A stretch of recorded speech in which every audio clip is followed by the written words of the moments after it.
What is up? What's going on, guys? Adrian, what's going on, man? Randon, hey, welcome to the stream. Loving the streams? Good. I'm glad.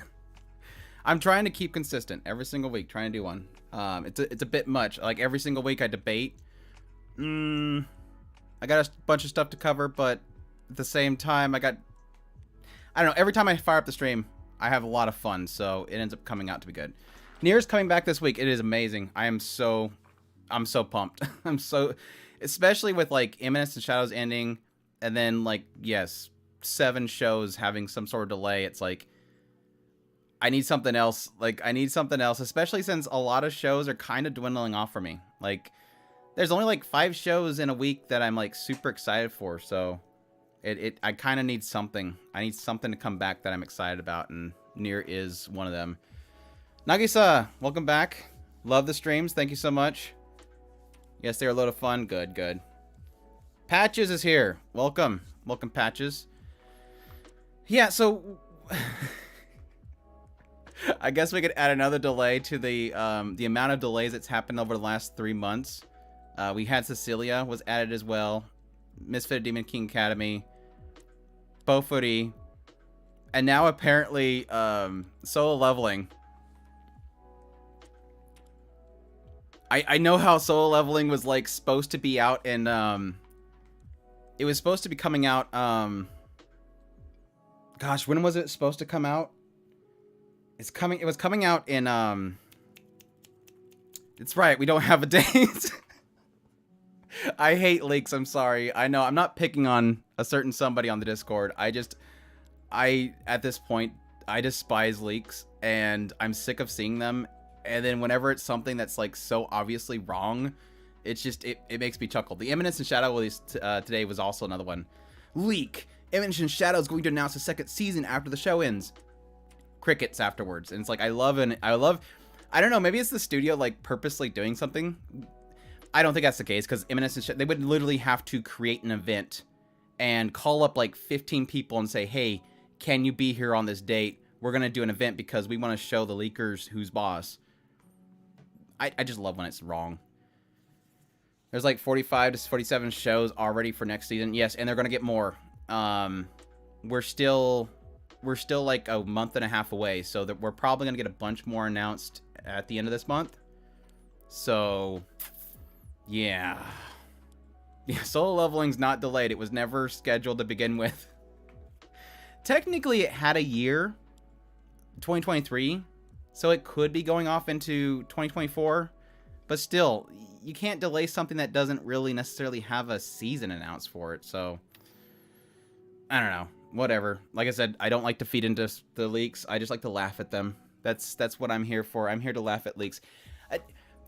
For people that are new to my leak rants, me personally, I don't like leaks because it literally affects the producers, it affects the creators, it affects the studios, it affects everybody that works on the project whenever somebody leaks something out. It could be true, and I know there's an excitement around leaks. Like, if I were to see a leak for Spice and Wolf is going to be a readaptation from the beginning, I'd be excited to hear that. But the reason why I don't like it is because it sets an expectation to the fans. And then when that expectation isn't met by the studio or the creators, people lash out as if it was truth. No, you said there was going to be a 2nd season you said there was going to be a 2nd season of Imminence and Shadow announced at the end of the 1st season. Where's the announcement? And they're going, we never said we were going to announce that. That was never our plans. Or, we never had plans to do a 2nd season to begin with. And what I've stated before is I do believe in some cases these leaks are true. But sometimes the process to an announcement, somebody in charge with the money makes the decision, a group, a production committee or whatever. And then those people give that information to a marketing group or something, and that marketing group will put things together in order to present to the people. And somewhere in that line of process, somebody gets wind of it. Somebody that had to pass the paper over. And then they get on their DMs or whatever and they tell somebody, this is coming. The problem is that at some point when it reaches marketing or some point in that pipeline, it could still be in fabrication process. And somebody could still decide, no, wait, cancel that. We can't do that. Or it's not in the budget, or our budget got dried up, or no, we don't have the resources to pull it off. And it already gets out there. The leak gets out there. So people have the expectation it's going to exist, even though it never was 100% committed yet. And then people have expectations, and those expectations build up, and then they hate the company when they don't provide it. That's why I don't like leaks. And they've stated that. There's plenty of companies out there that have already come out and said, please stop leaking this stuff. It hurts us. We don't want this to be out there. So if you like the leaks, it's fine. Enjoy them. I just personally, I don't like them. Plus, again, I don't like thinking that there's stuff going on when there's not. So, hey Nar, how's it going? Sorry, I was in the middle of a rant there. Yeah. There's a lot of anime within the year 2023 without specific seasons. Right. I mean, it's over here. Beep. All this stuff. A lot of this stuff right here. Hey, Excel Dog, how's it going? Bochi channel is still live on the Discord. I know. It's just like, I don't want to say let it die because I enjoy it. I did have a texture pack for Cherry Blossoms for Minecraft, but it finally officially added to Grindcraft. Nice. I was told that this would be a cool one to do, so we'll eventually do this. I went ahead and went through all of the shows that Netflix has ever had exclusive and put them into a tier list, the ones that I've watched. And I put them into a tier list, so we'll see if Netflix is really that bad. And honestly, as I'm looking through it, one, I'm surprised how many Netflix shows I've actually watched. And two, I'm surprised how many of them I actually enjoyed. Now, I will say there's a lot that I don't enjoy. First time viewer. Okay, welcome to the stream, XL Dog. I appreciate you dropping by. I hope you enjoy the stream. Glad to see my face. Are you like a podcast listener? I'm like super hot, so I probably look terrible. But anyways, there you get that. That's all you get. But yeah, like I said, I do think there's a lot of good, a lot better, I guess, promising list than I thought there was. There's a lot of really bad stuff as well. I'm debating, should I put them in the tier list based on their value to other shows? Or should I put them in the tier list based on Netflix shows? I think I'm going to do by actual shows because, I mean, I can easily have a baseline to work with, like Violet Evergarden's S. So it's still in the end, I guess it can go based on just overall value of a show. Yeah, we'll do that. I've been listening to the podcast since 2019. Nice. 10 including JoJo's part. Oh, only watched 10 of them including JoJo's. Scissor 7 anime on Netflix is really good. I don't think I've watched. No, I haven't watched that one. I'm happy that finally will be possible to see the last episode of Isekai Oji-san. We'll see. I'm not gonna set any expectations for that actually happening until it happens. But yeah, Violet Evergarden's a good starting point because that like sets the bar. That's an easy S rank for me. I love Violet Evergarden. I've talked about my story around this, but it was really kind of like it came out early for certain regions, and people were saying that it was a terrible show, and I was like heartbroken because the PVs look so good. But then it finally came out, and I absolutely loved it. And I was happy that it wasn't just me. Like, a whole bunch of people are like, no, I actually liked it too. So, not a surprise, though. I hardly watch much anymore. Did you watch Violet Evergarden at least? That's your only must from Netflix. No, Beastars. Spoiler, by the way. Beastars, Cyberpunk, Uncle. There's a lot of really good shows on Netflix. Is One Piece on Netflix now? I guess it could be. Would you belittle me if I said I haven't watched it? Well, I got you to watch A Sentence of a Bookworm, and now you're reading it. So I'm never gonna belittle you again. I'm gonna wait until you're done reading Ascendance, because I kind of sort of need you to, and then we'll talk about you not watching Violet Evergarden. Yeah, Violet Evergarden episode 10 was great. But no, Beastars, like I said, is the other one. I know I'm front loading this. Beastars is like really amazing. I'd put Beastars. No, I think they're both S. I almost wanted to put Beastars season 1 as A, and then Beastars 2 as S. But I think they both have like their own great moments. There is a lull point in season 2, like this whole training montage thing that was like, please move on. But like overall, it was just, it's so good. I love how they portray, if anthropomorphic animal people were living in a society like ours, and how the meat eaters and grass eaters would have to coexist to each other, is really fascinating. Netflix is better than Disney Plus. I mean, what, 2 shows on Disney? Are we talking about anime or just in general the servers and the apps and stuff? But no, I love Beastars. They portray like that sense of like instincts really well. Like I love like whenever the scent goes inside of him and it wraps around his brain and it just controls him. How they portray the scene where he's blinded and he has to kind of figure out what's going on around him. It's just like one of those cases where Orange does some really incredible stuff. Like, despite the fact that they won't give us a second season of Land of Lustrous, they do really incredible stuff with CGI, and Beastars is like a testament to it. Who said Violet Evergarden was bad? I don't know. It's been like what, 5 years ago? If I could have wrote them down, I would. It just felt like when it first hit Japan, I think it was in Europe or something like that, it was available. And of course a lot of people were pirating it. And for some reason, like all of the Discord around it, discussion on Twitter and stuff was like really negative. Now I will grant the first 2 episodes aren't like phenomenal. So it might have just been around that aspect. Like people watching the first couple episodes and it wasn't really doing enough. And then they just kind of threw it out. But it didn't take long for it to really grab me. So I was on board really quickly.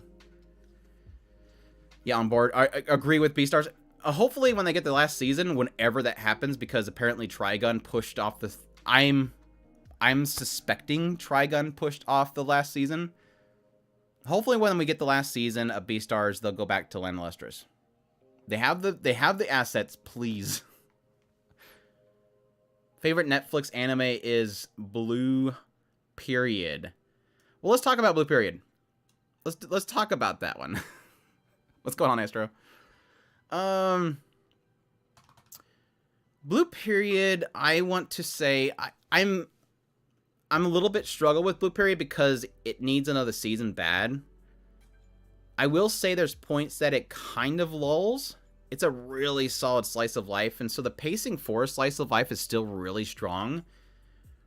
But man, did it surprise me with a couple of characters. Like, there was so many characters in there where I felt like they were going to be throwaway characters, but they had some really good stuff with it. I think the biggest struggle that I have with the show is I don't think that it tried to portray artistic inspiration. And I think, how do you, I think what I said in my review of it was like, how do you portray artistic inspiration? How do you get that point across? And I think they did it really well, but at the same time, it loses it a little bit. It's very difficult for me to explain again. I think I explained it very well in my review. I still think it's a really good show, though. I'm gonna borderline A+, S-, but it's really good. I'm surprised how much I enjoyed it. It was one of the ones that when it finished, I was this close to jumping in the manga, because I think it has... The thing that I loved most about it, too, was that the ending, despite the fact that I'm like, it needs another season, the ending was really well done, and the idea that it full circles. It starts off with an inspiration, and it ends with an inspiration. Pretty much. Yeah. It does feel like it's incomplete. Well, yeah, I won't spoil it. I'm being vague. I'm being vague. Yeah, it feels incomplete. Needs another season. Yeah. Agree with the placement. Yeah. It's not perfect, but it's definitely really good. Dodo Hey Dodo, that needs a second season bad. Dodo Hey Dodo needs a second season real bad. Dodo Hey Dodo, I think the earlier segments of it wasn't really getting me. I like the aesthetic of it. I wasn't a fan of the CGI. About halfway through it, when they started getting into the bad guys, dude, I was so into it. Like, the villains took over the show. Like, Dodo Hey Dodo is one of those rare cases where the villains steal the show. And I loved pretty much all of them. They were super intriguing. So it's like it's got a bad first half, but the later half of it's like, it could have been a lot better if we kind of focused a little quicker. But yeah, it needs another season, like, really bad. So the LP is super fun. Yeah, the chopping up the meat, so crazy. Blonde girl and Dodo looks like Bobby Hill. Dodo Hey Dodo. Yeah, she has an aesthetic to her, for sure. The first Violet ever movie was just okay, but the final movie was legendary. It showed how she could exist after World War I and before telephones became commonplace. Huge contrast to smarty pants phone culture. I enjoyed the first movie. It wasn't too bad. But yeah, the second movie is obviously going to be a lot better because that's the conclusion. That's like the meat of the core of the story is what the second movie was. So yeah, there were. I really appreciate the fact that they kind of looped in one of the stories of the movie, the final movie, and it had a really good ending to it. A Whisker Away. I don't know. I should have thought about this before I started. I don't really know. It's got cute points, but at the same time, it's not. The ending, I think, doesn't really have much impact to it. It's kind of like one of those ones where it's got a cute. It's basically reverse Inukai-san's dog. For those that don't know what A Whisker Away is, except she doesn't get all up inside of his clothes all the time, and there's no tables being code-geassed. Now, it's cute in the idea that the girl turns into a cat, and the guy adopts the cat, and it's this guy that she likes, and so she's seeing this other side of him. But it gets weird in the idea that at some point she sort of gets wrapped up into like the yokai world itself, and then he has to rescue her and stuff like that. It gets a little. I think my biggest issue that I had with The Whisker Away is that I almost felt like it should have just kept in our world. Like, when it got all fantastical, it just kind of lost its narrative, and they could have been a lot more impactful if they just kept it in our world and just told a story. Like, just focus here. Not a your name type of things, but just kind of keep it in reality while having some sort of supernatural thing to it. So it was fine in the end, just not great. It's fine. It had cute moments. It was a good one-time watch, yeah. A Whisker Away movie was lovely. Anyways, I really enjoy it. High B. Yeah. 1919 people take the time to choose their words, and words matter. 2020 tweeting turns everyone into twits. Literally. I don't know. I've my opinion on Twitter is that, and all social media in general, is I feel like I think most of our problems around social media would be fixed by removing likes, hearts, retweets, any sort of visual cue of. We're so focused on being viral that it changes how we act. We want people to see this. We want people to like it. We want to retweet it. I've seen way too many people on social media that I end up following just to kind of see what they're saying and stuff. Like they said something that I like, and so I just follow them. And then I realize really quickly they chase it. And so when they don't get interactions, they get upset. Like they're just craving that attention. Why does nobody react to my tweet? Why does nobody hit the like button on my tweets? I know you guys are seeing it. Why don't you hit something on it? Why don't you reply to it? You must all hate me. I'm leaving. It's like, is it that important? Is it that important to you? You're doing the wrong thing. If all you want is a reaction, it's a terrible way to live. Communicate. Don't send out things to get reaction. Then you're not doing things right. You want to create a discussion. You want to interact with people. That's what's important. That would be like me just sitting here not responding to chat the entire day and just saying crazy things that I want people to, you know, send out links to get people to come here to see it. Yeah, that's what they want, and that's the sad thing that we've kind of come to, and that's sort of why I think the whole aspect of cancel culture is a thing. It's just that people want people to click on things. And the best way to do that is to show how outraged you are about something. Ghost in the Shell Standalone Complex 2045?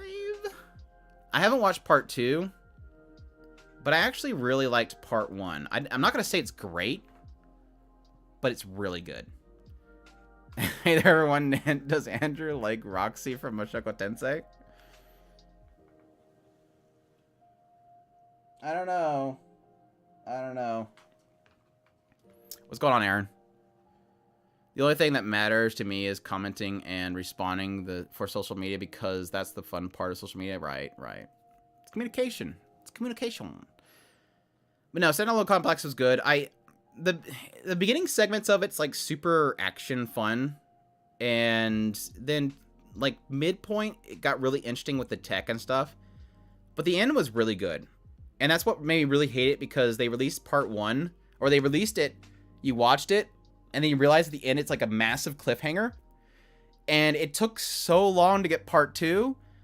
I've completely lost interest. So that's like its biggest stain, is that it's a massive cliffhanger, and by the time part 2 comes out, you don't care anymore. So that's the bad part of it. I do want to get back and watch the second part, because again, like the cliffhanger's massive. Like I was so into it until that drop off. Sentinel Complex was good at the start, but the ending was bad. Yeah, like I said, the drop off. Not that it's bad, it's just a cliffhanger. I've only seen a few Netflix shows. I'm why they are making less anime series. No, I just thought, I don't think they're doing it. Well, they're finally doing a proper release of stuff now, at least, I guess. Just like things like Comey and Uncle, they're ruining it. I found many first episodes are very stupid, but then I kind of like the series, yeah. B&A.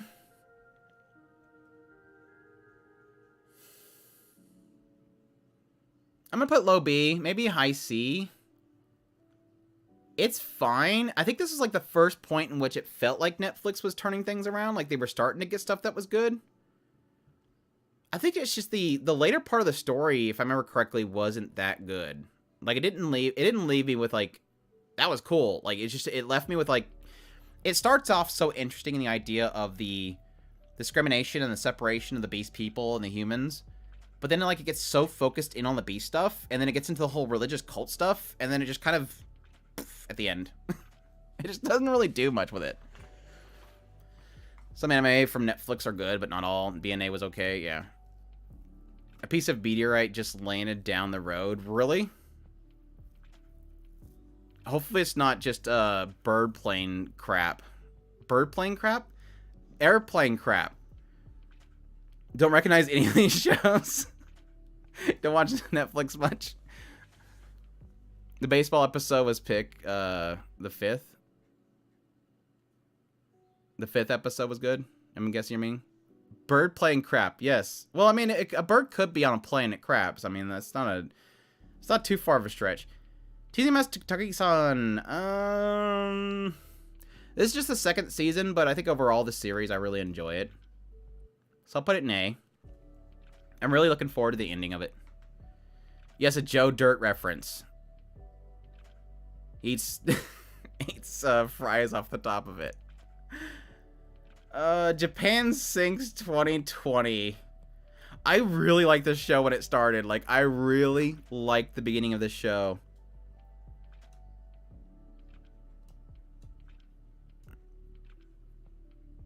I'm gonna put it in C for now, but I almost feel like putting it in D. When a D tier anime, there you go. There's your D tier. Or you talk about when is that D. I love the beginning, like when they started out and you have that initial impact of the disaster and everybody's like fleeing. They're up towards a tree and you have like the falling debris and bodies and stuff like that. It was like super crazy. Loved it. I might have a trash tier. I only create the trash tier when there's a trash tier one. But then like it got to like about the point that they were heading towards that cult place. That's when it all just goes downhill. The moment they introduced the cult, the whole show goes downhill. Like it was so dumb. Like it was just unbearably, uncomfortably, what's the best way to put it? Not well wrote. Like it's not a well wrote scenario. It just feels so forced. My favorite Netflix anime, licensed anime: Uncle from Another World, Eden Zero, High Score Girl, Beastars, Devilman Crybaby, Cyborg 009, and Devilman Crossover. There's some of those that are going to be high on my list, but I can't agree with all of them. But I'm glad you enjoyed them, though. When I first started watching anime in the second half of 2016, Netflix was mostly battle shonen, and now they have more variety. Yeah, I think that's the thing I appreciate the most. They're hitting all different routes. Like they're hitting, like every year you're getting pretty much a slice of life, a sci-fi. They're getting into horror stuff that we just don't get enough of. So I give them a lot of credit for variety, for sure. A lot of slice of life. That's the thing that I'm appreciating the most, because it's really hard to get a really solid slice of life, and they're jumping on them. So it's okay for a show for about disaster, yeah. If you like a disaster show, I highly recommend things like Tokyo Magnitude 8.0, stuff like that. Best anime ever, GoBots. Great Pretender. It's solid.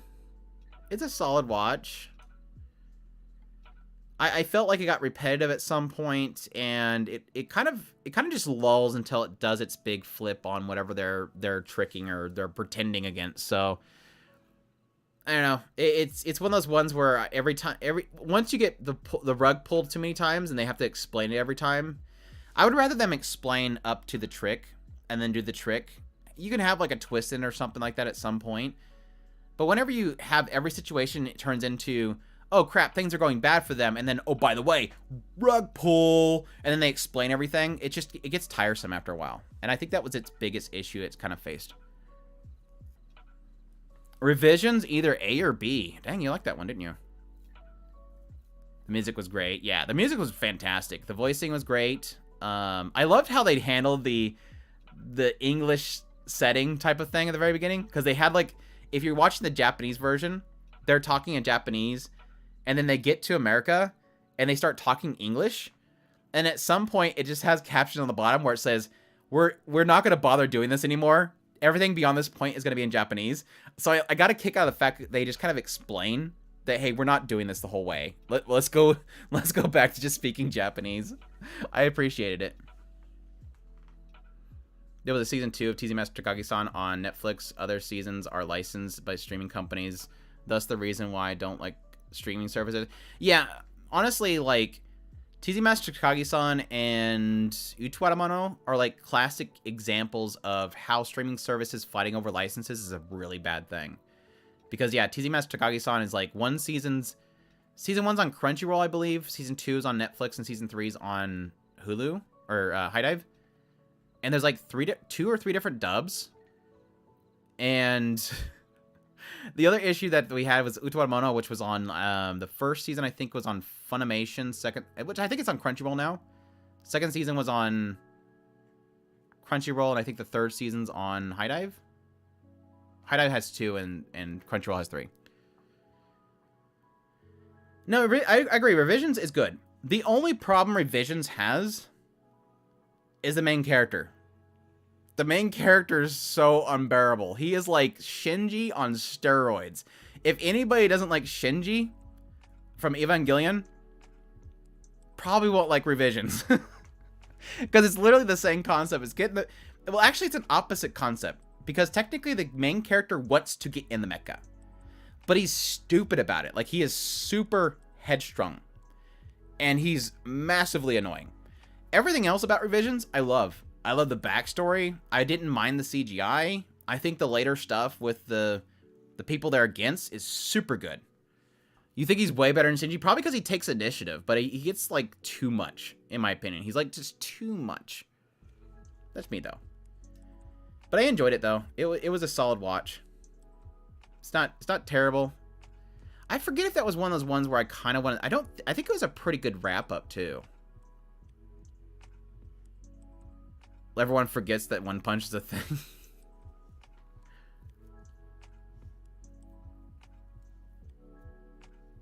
Thing with season 1 was on Daisuke, and season 2 was on Hulu.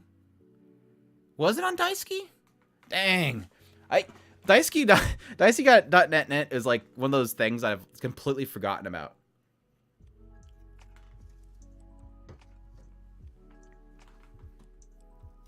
Be the Beginning. This is the second season. Where's the first season? There. Okay, Be the Beginning, first season. Really liked it. It's really good. It had a great combination of, like, grounded, genius detective stuff. It was okay. I like the genius detective stuff, and the way they portrayed the genius detective stuff was really cool. Kind of having that whole, whatever, typography stuff on the screen and stuff like that, where it's trying to calculate it out and figure it out. And I liked him and his chemistry with his partner. I forget what her name was. And then it was kind of interesting because they always had, like, that side stuff that was going on with the supernatural element with the childhood soldiers or lab experiment soldier kids and how they're trying to rise up against things. I love the aesthetic, the character designs, and the contrasting feel of the other characters and their designs was really fantastic. A lot of the fight scenes were fantastic. And it kind of led up to a really powerful moment at the end of it.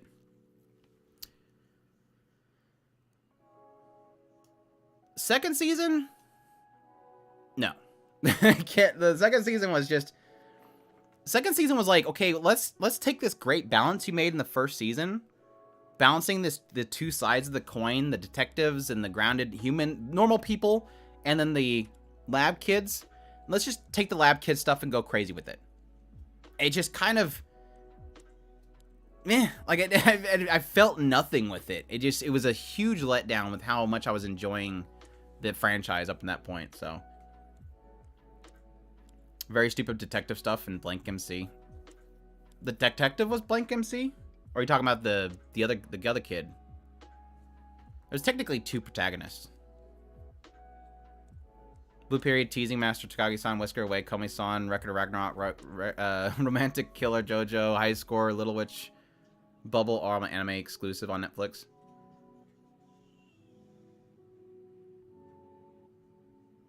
There's more than that. Or are you talking about the ones you've watched? Yasuke. Okay. We're making it. We're making it. I said that when we get one, we'll make it.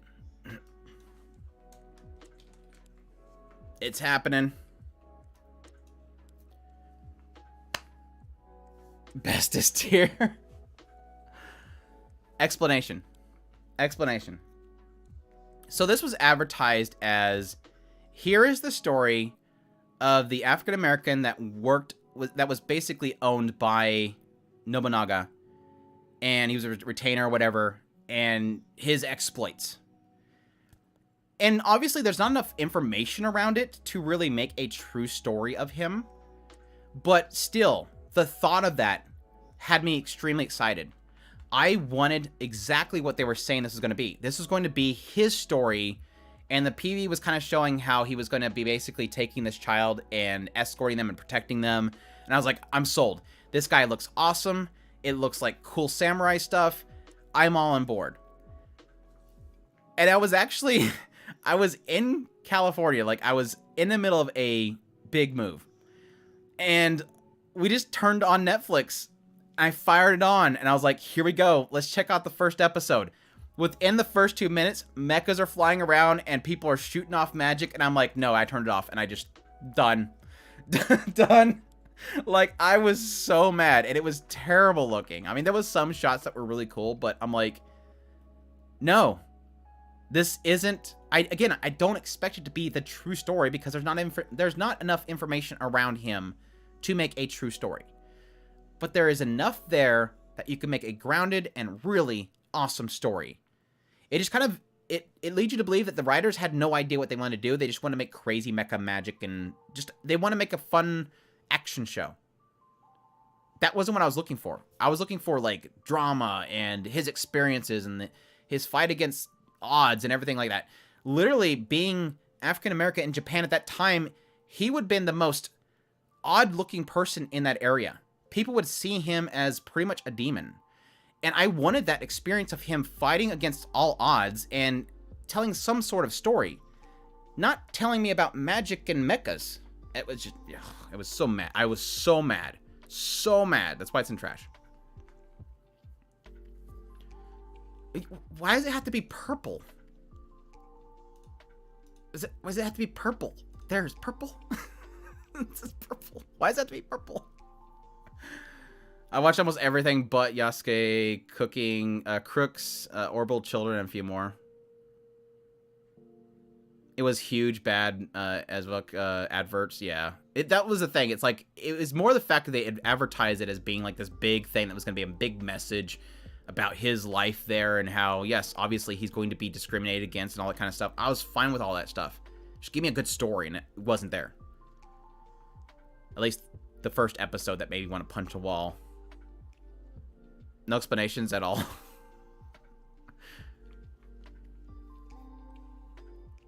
I don't have any do not watches in the list. I didn't include them. So if anything that's not in here, I didn't watch it. They wanted to make an action show with everything in it. Like everything. Like Kitchen Sink. Like I was waiting for like aliens to pop up out of it. They probably did have aliens in it. Hey there, Andrew. Everyone just joining. Hey, DeWalt. How's it going? Or DeWalt. Sorry. What's DeWalt? Yeah, I guess I talked about DeWalt, so. That was way better than from the anime you're talking about. Trash taste equals purple? I suddenly don't want it to be purple. You've tricked me. This isn't Trash Taste Podcast or something. There, it's... No, you can't even see what it is now. I need like a red. It should be... No, red's an S. Let's do gray. There.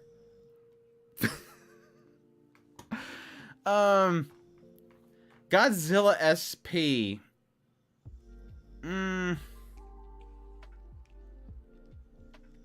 Hey, Yuki.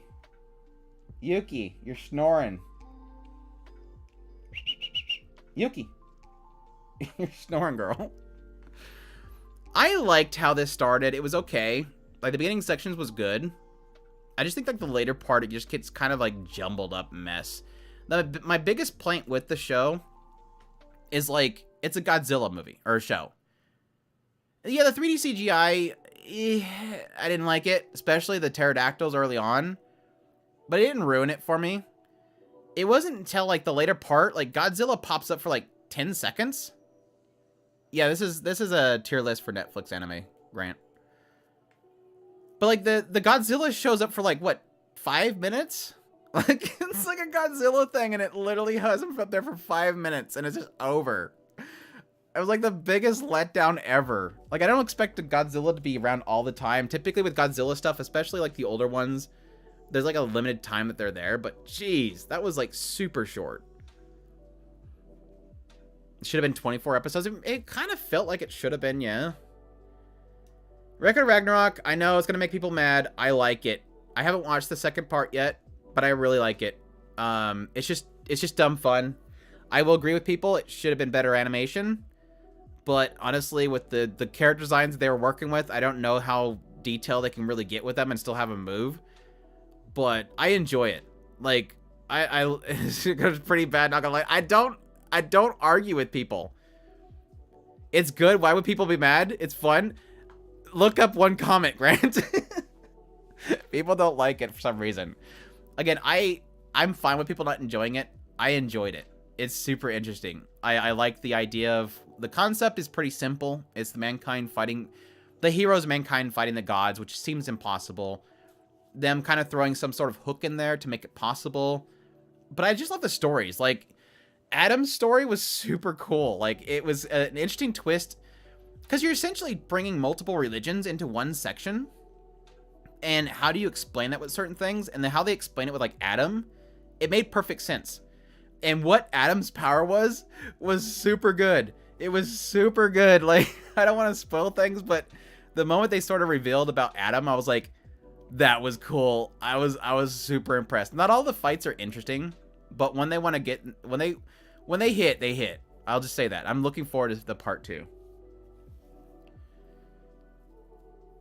Can be real with something. It feels like I'm watching 7DS season 3, 7 Deadly Sins season 3 with the animation, but worse. For Ragnarok or something else. Yeah, man.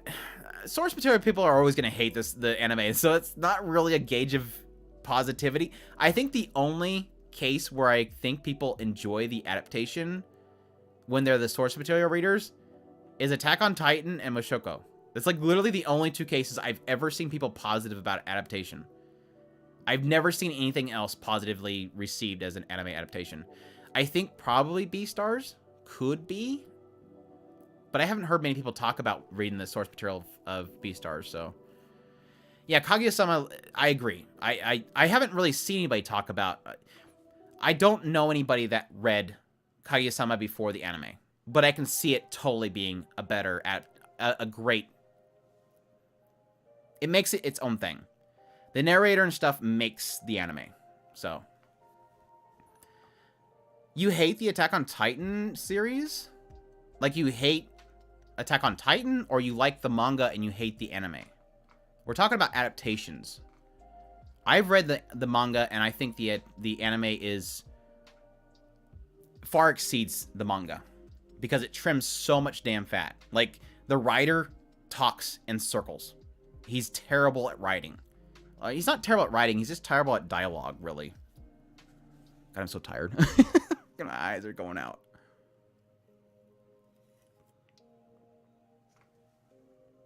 You know, a lot of manga readers of Attack on Titan that hate the anime, really. What do they cite? What's bad about it? Both. Okay, so I'm not gonna argue with you there. Oh yeah, I hate the manga ending too, and I don't know they can fix it. They might do an alternative ending. I would be interested if they do. I made the manga and stopped watching the anime since I didn't like the manga's ending. Same. Attack on Titan is bad at mystery, right? I agree. They had one big hook early on, and then it just kind of... There it is. We revealed it. Now what? Never liked Attack on Titan. I know a lot of people that, like are within... that watch me seem to not care about it too much. Yes, what's in the basement? What's in the basement? What's in the basement? What's in the... I need a meme like that. Just have like a little, instead of the box, have the basement lid there, and just have him yelling about what's in the basement. That needs to happen. There's probably a gif out there like that. With Studio Attack on Titan, I don't really see too much of a difference. I felt like there was going to be, especially early on with like a massive amount of CGI they were using, but Wit Studio was using CGI. I would argue that MAPPA uses way more CGI than Wit Studio did. Like, Wit Studio was only really using CGI for the Colossal Titan. And I hated it then. And now it just feels like everything's CGI now, which sucks. They were even making the human characters flying through the air CGI, and I was like, what are you doing? Like, what are you doing? So I will agree. I now that I think about it, Wits was much better. They're not perfect. Ragnarok A, so I see. Tonight, anything goes, just randomly assigning letters. Don't be mean to me, Wipey. I like it. This is my list. I'm not taking polls on this stuff. This is my list. Don't criticize my love for... my enjoyment for Ragnarok. No, I mean, truth be told, it's probably a B, but I enjoy it a lot. Don't be mean. Gosh, Attack on Titan just stirred up a big conversation. You never talk about Attack on Titan again. Just joking. Still like Attack on Titan, but I don't vote for it in the Anime of the Year list. Yeah, I will admit early on I really enjoyed Attack on Titan. It has its moments still, but I think I argued the moment that they really got to the whole part where the time jump. I think about the time jump, I was just done. I think they should have focused on at most 2 factions and just be done with it. But then it just it keeps getting bigger and bigger, and it loses its narrative really quickly.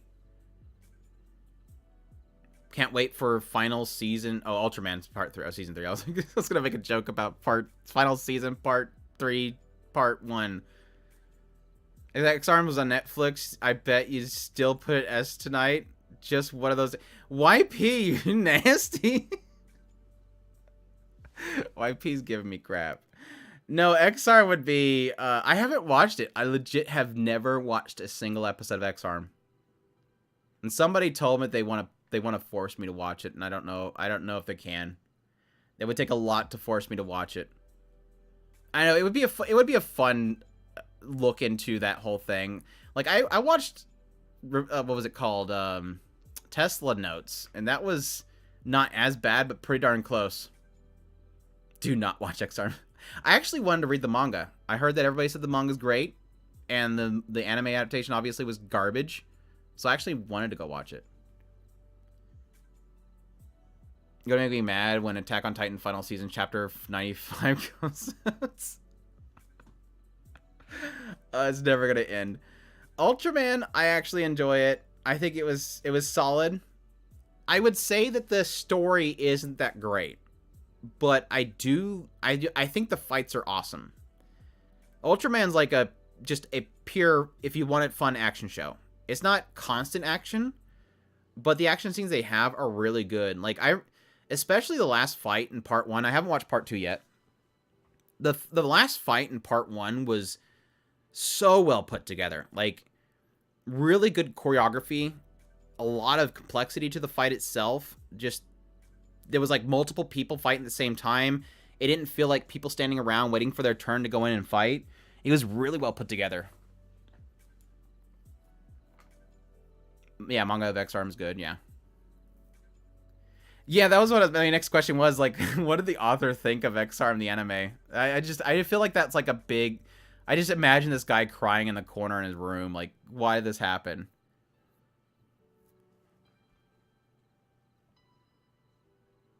Is Dragon Prince on the list? No. No. Komi-san, it didn't work for me. It's not bad. It just didn't work for me. I know a lot of people enjoy it. I really love Komi. I think she's super cute. I don't care for the main guy. I don't care for any of the side characters. And by the time she lost being the focus of the show, it lost me. Like, she was the reason why I was enjoying it early on. And the moment she became a side character, pretty much, I was done. So, I expect that a lot of people enjoy it. It didn't work for me. So, there's my biggest issue in this list. Everybody's mad this was down here. Not everything's going to work for everybody. Yeah, episode 1 was fantastic. I think episode 1 was easily one of the best episodes that year. Like, it was so well put together. Despite the fact that Netflix didn't want to translate any of it, it was a beautiful, beautiful episode. They nailed that first chapter or whatever. Yeah, I heard people enjoy the second season a lot more. I was almost tempted to watch through, finish the first season and then go in the second season. Because I didn't finish it, obviously, as you can tell. I was actually planning on going and finish the first season and just check out to see if the second season fixes it.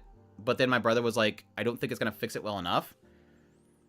He sort of knows I don't know.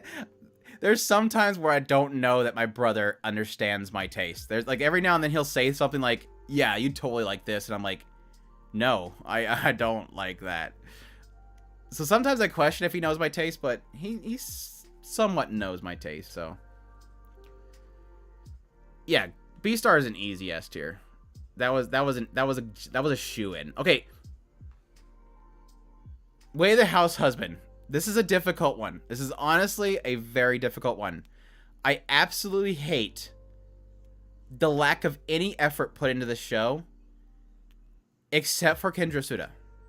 Like, Kendra Suda does a fantastic job. He makes the show, But there's no anime. It's literally not even an anime. Like, this is literally, what do they call it, 2.5D manga, where they voice it and they just shift the manga panels around, and that's all they do. It's just, it's terrible. But I love Kendra Suda. So if it was actually animated, it would be up here, but Kendra Suda alone makes it an A tier. Like, his voicing is amazing. And I'm a huge fan of Kendra Suda. Yeah, it's basically Flash animation. There's stuff on Newgrounds better animated than that show. PowerPoint presentation.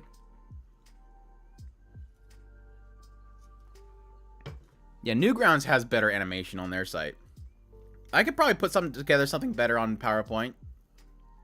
It's bad. Like, it's super bad. I argue that it's literally like some guy in a room scanning the panels in, coloring them, and then using, like, I don't know, Adobe Dynamics or whatever to just make things move. And that's it. I could probably do something better with iMovie. Anyways, that's beating that one to death. High Rise something, I forget what was out. What was it called? High Rise Invasion?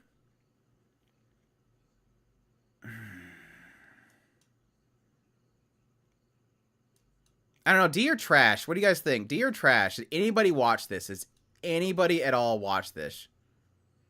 Trash? Mindless fun? D? So 2 Ds, I'm guessing, and 1 trash. 2 trashes. Grant liked it? Okay, good. I mean, you can enjoy things I don't like.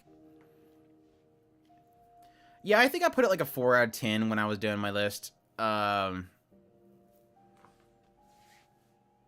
You think you heard Connor talk about High Rise on Trash Taste? Well, Connor literally works sort of with Netflix, so he's going to talk about it. Anything on Netflix, they'll talk about, because they get paid by Netflix a lot. Like, they did videos on, yeah, like, they had all those guys doing videos on, Record of Ragnarok at some point, so. Yeah, it had some good hype to it.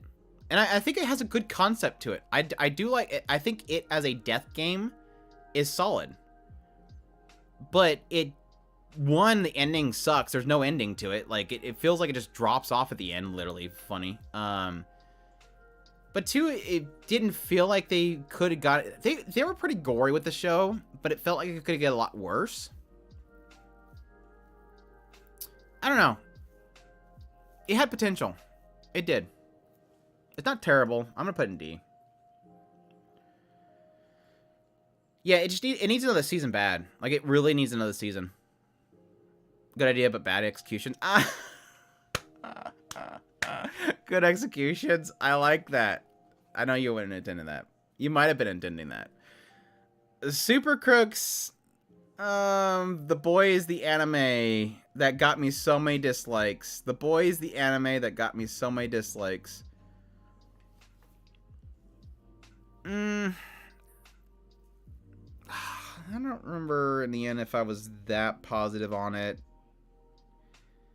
It's got highs and lows, honestly. It really does have highs and lows. Better than My Hero Academia. Anything's better than My Hero Academia right now. I know, it's got highs and it's got lows. It's got points where it's really good. It's got points where it kind of falls off. I think in the end I really enjoyed it. It felt very samey, like I said, to The Boys. Like, because I literally watched it fresh off of The Boys. And so I felt like I was watching the same show. And like I said, that was me pointing that out got so much hate on my video. But it's true. Like, it has the guy that blows up the heads. It's got the whole aspect of trying to... that the good guys are actually the bad guys. And it has that samey feel to it. It was good, though. I think it was a good, fun watch. But at the same time, it wasn't like it did anything incredible. So. Dark Deku looks cool. I haven't watched the newest episode, so I would definitely call The Boys the anime. And it's so funny because it's one of those cases where, like, afterwards, whenever I say that, people are like, yeah, that sounds right. But I don't know why, but, like, just having The Boys on it's basically The Boys or something like that on my thumbnail for my review, people were so mad. That's in general, though. Like, whenever I put, like, compare This is like this. People get super mad. It's something you don't do for thumbnails, apparently. But I'll still do it because it's funny. Yeah, it's not a bad thing. Yeah, it's not a bad thing. Because I think literally Super Cooks came out shortly after The Boys, didn't it? Because The Boy comics came out, and then Super Cooks comics came out after it, I believe. So, I mean, you're going to have some comparisons there. It's not a bad thing. Yeah. The Orbital Children. It's a solid watch. I really love the creator behind this. I love Dino Coyle. And so I was super pumped for this one. He's excellent at making shows that are about, like, a believable future. I don't know. I don't think I'm going to keep it B. He's good at making believable futures.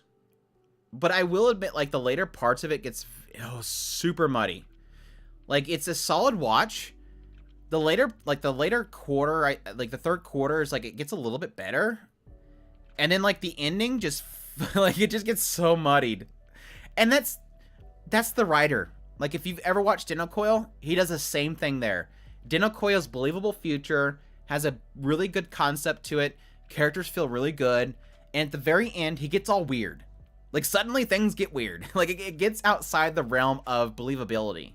And they did the same thing with this one. Like, suddenly out of nowhere, it gets outside the realms of believability. He didn't push it too hard, but it got to that borderline with the ending of this one. But I still enjoy it. I think it's a really solid watch. I think Dino Coyle and Orbital Children are, like, suggestions for me to check out. Especially if you like believable, semi-futuristic sci-fi. It's good stuff. Bubble I really enjoyed. It's a lot of fun. I think it's a solid watch. Like, it's just a solid movie. Like, it's got a great pacing to it. Good characters. I think the ending is where people sort of get a little bit mixed on. I like the ending. I feel like it leaves a little bit for you to kind of speculate on. And I did a whole, like, video speculating on my thoughts on what the ending means. And I think it has a really interesting concept there, if that's what they intended. It's kind of like one of those things where it feels like this is what they're saying, but I could be overthinking it, but it was still good.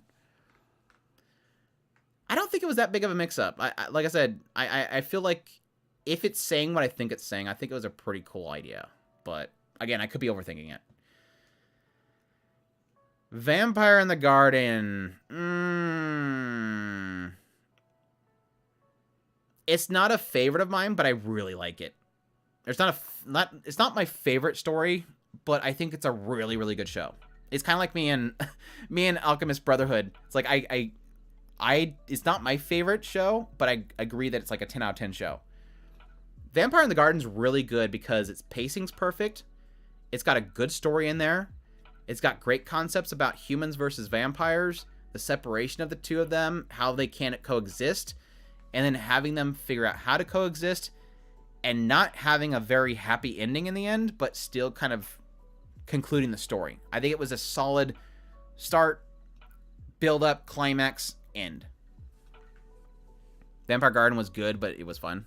Wasn't good, but it was fun. I don't know how fun it was. I don't know how fun it was. It was fun to you? Like, what was fun about it? Except for the CGI car hauling butt out of the town that looked just super awkward. That was the only thing in it that was like, what is this? They have this shot where this car is driving away in the snow, and it just looks like it's just bouncing around, like, oh, story-wise? Okay, I get you. It was weird. Have you seen Super Bowl ad with the Super Mario movie? I love the reference to 80s and 90s kids. No, I haven't looked at any of the Super Bowl ads. CGI cars, the bane of existence. High Card's terrible. Like, check out High Card cars. They're all super polished. Bastards, fine. It's just a dumb old school fantasy show. There was a side of me that almost wished that they would have done something with kind of... Here's that difficulty, all right? In bringing back an oldie, there's two choices. One is to keep to how it was. And then there's one where you're trying to at least polish it somehow. Well, there's 3. And then there's the other one where you mess it up and do your own thing with it. I really kind of wish that they would have had at least done something to it to sort of improve it a little bit. Not change it into something modern and take out all the things that are offensive. Don't do that. But just upgrade it a little bit. Like, I felt like Ushio and Tora was a nice little polish and update. It felt a lot faster. It felt like it moved quicker. The characters looked better. All that stuff. Bastard, it just felt like they kind of represented it. I mean, it's better than the old one from what I remember, but it's still not, like, enough for me to be, like...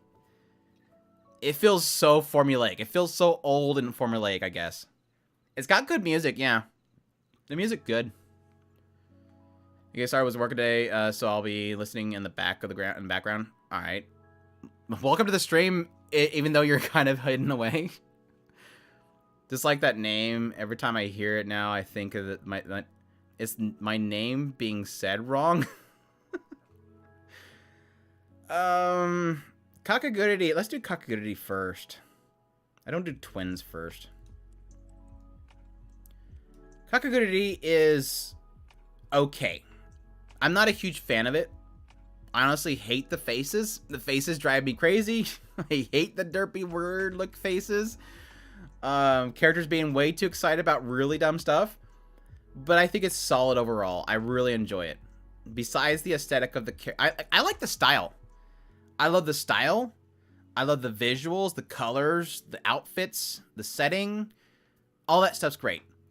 I just don't like the faces. Just don't like the face. Do you love it? Do you really love it? Do you really love it? Yeah, it's like the Aho phases. I'm just not a fan of it. It's too much for me. But it was still really good. I really enjoyed it. And one of my favorite my favorite character got a spin-off. And I really enjoyed it. Probably more than the original series. I think it has a really interesting concept in the background. Like, I guess I didn't get to the point where they had a really good story going with this series, but obviously right off the bat, it kicks off a story for this one that I enjoy with the whole idea of the pets and trying to liberate it. And even though all the characters except for one was completely original, so I don't really feel like there's any weight to it to the original series. I didn't expect that because it's a spinoff, but it's my favorite character, so I enjoyed it a lot more than the original series, so C2 and spinoff was really failed so bad. I liked it. I think I started the second season, but I never finished it. And I don't remember why. Maybe I did finish it. I may have finished it. I don't remember. Was the Russian roulette part was in the first season, wasn't it? That wasn't the second season, was it?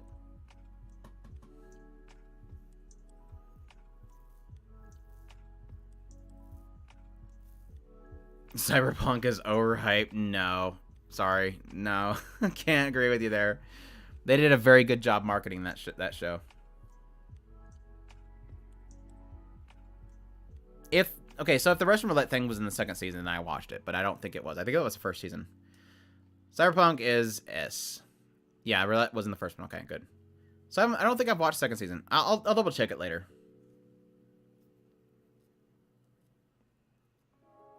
You don't hate it, though? Second season was student council voting. That doesn't sound familiar, so I probably didn't watch it. None of that sounds familiar. Cyberpunk is mid, overhyped. See, I knew this was going to happen. The moment that it hit the Crunchyroll Anime Awards, everybody suddenly doesn't like it. I knew this was going to happen. I had a feeling it would turn into a Sword Art Online situation. Where suddenly everybody's mad that it's too popular. I mean, is it bad that it's popular? People enjoy it. I don't mind people not letting... I don't mind somebody saying... I don't like the midterm, but... I don't mind somebody saying it's not that great. But... the overhype thing... Is it really? Overhype just means that it's really popular. Is that a bad thing? It's good that this show's successful. Shoot, if High Rise Invasion is super popular, that's a good thing. I'd be happy if that's super popular. Edge Runners is great. Yeah, I think it's great. Now, I will admit the only thing I don't like about it is Lucy not talking to David was like the biggest stain in the show. But other than that, I think everything else about it's fantastic. It's got great pacing for the most part. Besides like towards the later parts, because it feels like it just kind of ramp up and it's done. And Lucy, I don't recall that character. Yeah, she kind of disappears. Becca was Becca Best Girl, yes. Cyberpunk held nothing back, so I always respect that for that. Yeah, it's just it's super gritty. It nails the aesthetic of Cyberpunk perfectly. Its existence is an incredible feat based on the idea of two companies from two different countries and cultures working together the way it did. It was an incredible achievement to be as good as it is. It was done well, animated well. I just hate the ending. But it's about the journey, not the ending. Hey, yeah, it's a very bittersweet ending. Like, it's a super bitter ending. But it's cyberpunk. Like, that's a super cyberpunk ending. That's all I'll say. That is a very cyberpunk ending. Yeah, Becca needs her own, like, spin-off. That's what I'm saying. I would love, like, a spin-off series, like, going back to, like, the roots of their group. Would be super cool. Yeah, all cyberpunk stories are tragic. It's not a happy world. That's why it's the city it is. Yes, Uncle from Another World. I as much as I hate the studio and their handling of the project, the animators did an incredible job putting the show together, the visual aesthetic of it, and the writing is absolute S+++ tier. I love it. Uncle's not a D. Excel Dog, stop. Don't be mean, Excel Dog. Don't be an Andrew Contrarian. But no, Uncle from Another World is amazing. Elf is amazing. Mabel's amazing. The hero's amazing. Uncle's... I want to punch him, but I love him. It's just fantastic. Fujimiya's fantastic. I love all the characters. It's amazing visually. The ecchi's fantastic. The jokes are hilarious. I'm a retro gamer, so I get a lot of the jokes. I think the obsession with Guardian Heroes is fantastic. Nothing gets old. I love it to death. Can't get enough of it. I'm going to be sad when we finally get the last episode and it's finally put to sleep. I still plan on reading the manga. Jokes get old very quickly. Well, comedy's subjective, so I can see some people not liking it, so that's fine. Manga's great. Haven't watched the anime yet. It's really good. I think they know a lot of the I mean, really what you're getting mostly is the voicing and stuff, because it's not like crazy animation. There are some crazy animation points, but not many. For the most part, it's just kind of the voicing, which they pull off really well.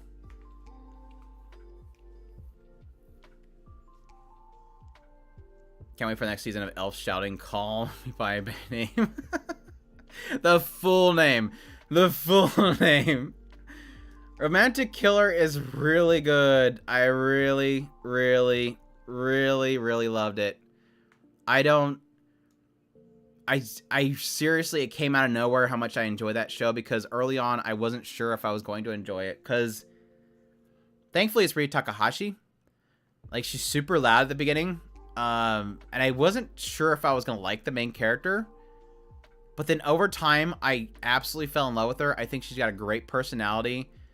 And despite it kind of having a presented style of, here's a Tomei, fake video game characters that are trying to doki doki her, in the end, they all turn out to be, like, really good characters. Like, there's actual, like, impact in the end that I wasn't expecting with Romantic Killer, and it made me fall in love with it. I was super sold at the end of it. Kami does well animated. I usually find because they hit beats well with voice acting. Yeah. Tomo likes cats and plays video games. Tomo-chan is Rie Takahashi, so yes, technically. And they're both redhead too. I remember finishing Romantic Killer and trying to get more people to see it, and I really enjoyed it. Yeah, it deserves more attention. It really does. It was one of my favorite shows of the year. I think it kind of barely dropped off my list for the season that it came out on, but I still loved it. So, yeah, it's super good. Super good. And it sucks because I think it's fully adapted. Like, there's not going to be any more.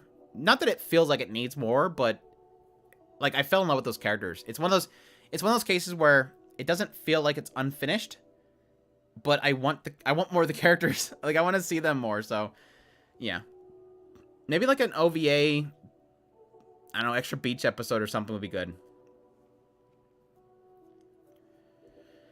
Yeah, last year was really good because we had Cyberpunk, Uncle from Another World, Romantic Killer, and Orbital Children. Like, it was like, and Vampire, Bubble and Vampire too, right? Like, last year was super good. Because that was a big question mark when I was when we were presenting this tier list, was like, is Netflix getting better? And if you look at the fact that, at least for me, from my list, me having Orbital Children as a B, Vampire and Bubble as an A, Romantic Killer as an A, and then 2 S tiers, Netflix was on fire last year. Like, they were on super fire last year. Really like the main girl. Yeah, she's great. She's super fun. Thought they hinted at a season 2 at the end. Someone said it had to be an anime original. Yeah. I know. I would have to check the ending of the manga to see what they did different, to see if it actually hinted at something. It could have.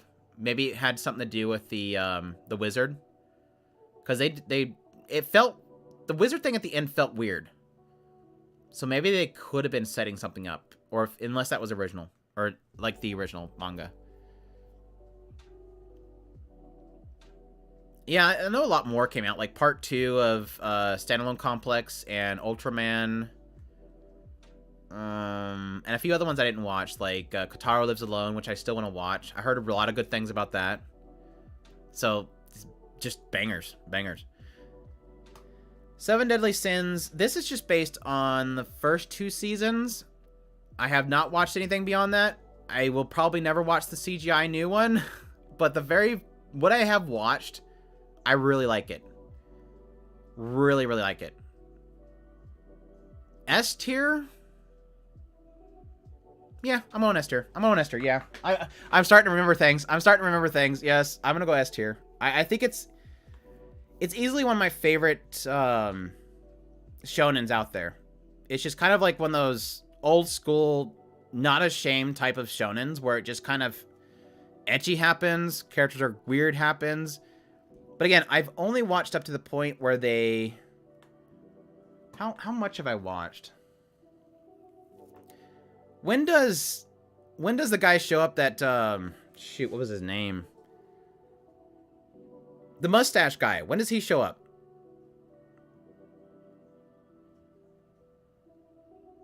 Solid B. First season, Deadly Sins were so good. Then it went all down. And that's what I mean. Like, yeah, Skandar, that's right.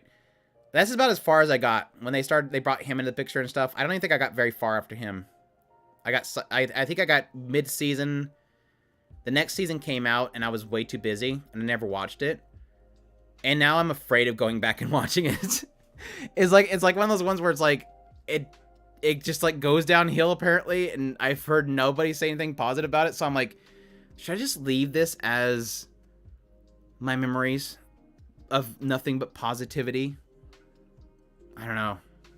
And that new CGI one, I won't touch with a 10-foot pole. Why can you still move? I don't hate you, IPD.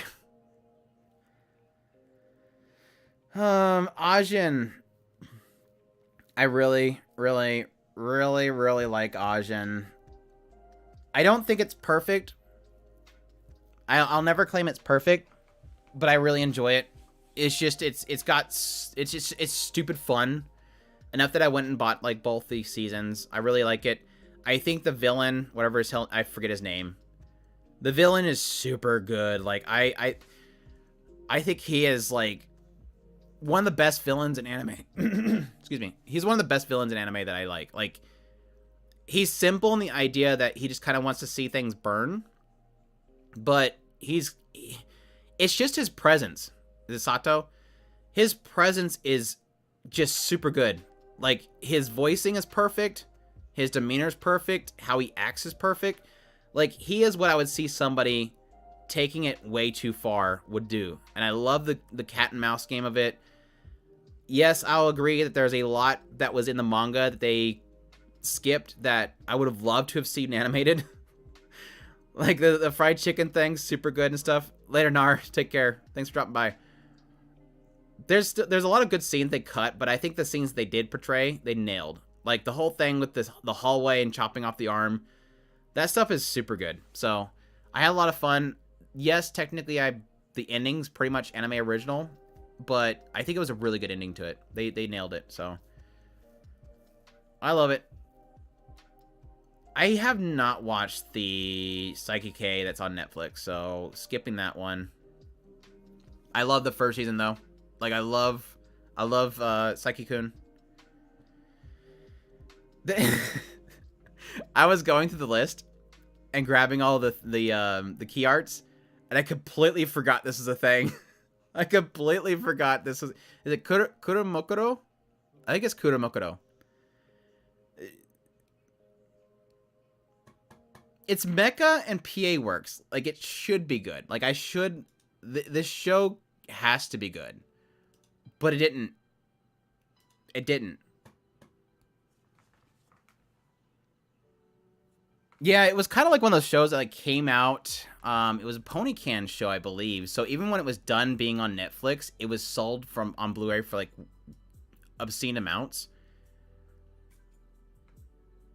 Kuromoko was great. Yeah, it didn't hit me too good. I mean, it was fine. There was certain aspects, the tie-ins with the old history and stuff that was interesting, but for the most part, it had a really good twist towards the later parts as well. That I did enjoy, but it's also one of those ones that's kind of forgettable in a lot of regards, but it's good. Yeah, I agree, Grant. It's good. All right, here's the next one that's gonna give me a lot of flack. This one's gonna get me a lot of flack. This is specifically Little Witch Academia, the TV series. The original Little Witch Academia, the first one they created, is perfection. The second one they made was good. The TV series, nah. Wish they made an OVA or a movie or something. Would like to see a little bit more. Little Witch Academia TV was great. So I'm guessing you're doing Netflix. Yeah, this is the rating for Netflix shows. It's not bad, but it's definitely like the least of the Little Witch Academias, which, yes, is not really saying much, but I just felt like it was too long. Like it almost felt like it was the 2 cores was them stretching 2 cores. It didn't feel like the story should have been that long. I think a single core would have been perfect. Yeah, the original is great. Like I have it. I literally imported the Blu-ray of Little Witch Academia. That's how much I love it. But the TV series, no. The TV series, no. Just way too drug out. It had a cool concept and the idea of inspiration and how that kind of leads you to the end, but it wasn't a great core story concept in the end. Yeah, Romantic Killer is amazing. It's pushing S. So. ID 0, I didn't finish. I have no opinion of it. Apocrypha. Fate Apocrypha. The movie, yeah, the OVA, whatever you want to call it, the one they did for Project Mirai or whatever, the very first Little Witch Academia was perfect. Like, the animation, the pacing, the story itself was just a one-done bam. It was great. It was great. And that's what kind of upset me about Little Witch Academia being a TV series. I was really feeling like that was Japan's attempt and possible way of really having the essentially Harry Potter of Japan. Like that's what everybody was kind of hoping for it. And it just got so sidetracked. Like it got so sidetracked from the possibilities they could have done with that.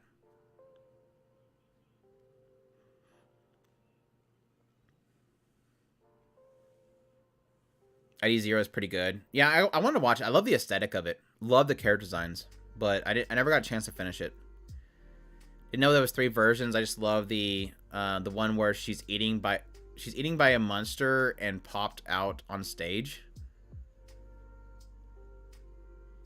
Was that the first one? I think it was a TV series, I think. The first one was like, she was like a 5-minute movie. Hold on a second. Let me grab it. Best thing to do is just grab it. Oh, if I can find it. It's in Japanese.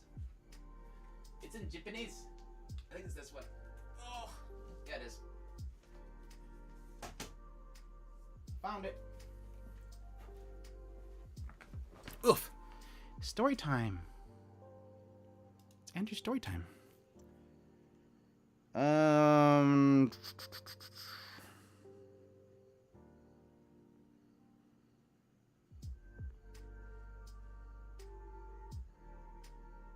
I can't read. This is the movie, by the way, or the Blu-ray. And it does have English subtitles, so if you do import it, it's actually readable. Dang it. Did I? What are we doing? I did not click anything. Join Stream Elements Discord? What are we doing? That was rando. Yeah, so it was the original Little Witch Academia, and then there was Enchanted Parade. That's what it was. The Enchanted Parade was the second one, if I remember correctly. Or was the original one Enchanted Parade?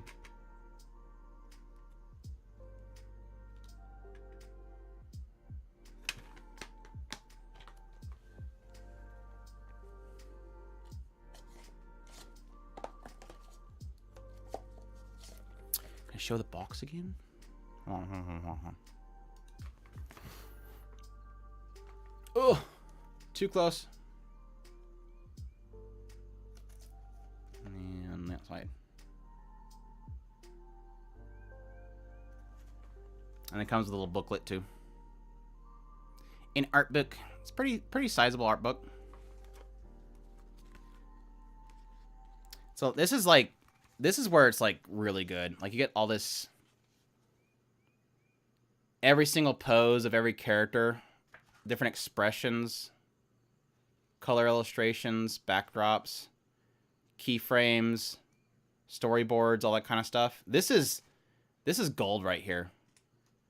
I wish every anime came with this kind of stuff, like sketches, all that kind of stuff. It's worth a buy. I think I got it on Amazon JP, and they shipped it directly here. And they're actually real. Amazon JP compared to Amazon the US, it's actually really good at sending things properly. So.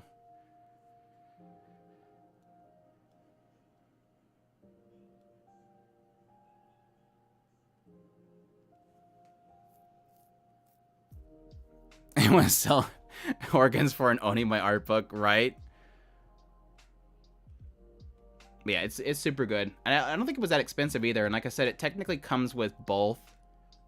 I think both the original OVAs. So, anyways, Fate Apocrypha. I like. I won't claim that Fate Apocrypha is perfect. But it's good. I love the twist with the introduction of the ruler. I think that was a cool way. The whole idea of two different factions, rather than just being all servants versus each other, having factions, and then somebody in the middle that sort of controls things. It gets a little muddy at the end. Astolfo's amazing. Medusa's amazing. Mordred's amazing. Who else was in there? Nobody cares about the female characters. What else? Oh, the Jack was in there, yes. And then who was the assassin? The other assassin. I forget who the other assassin was.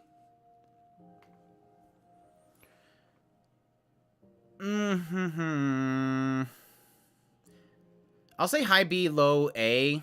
I'll leave it in high B for right now. Semiramis, yeah. The girl that never came to my Chaldea on Fate Go. That assassin.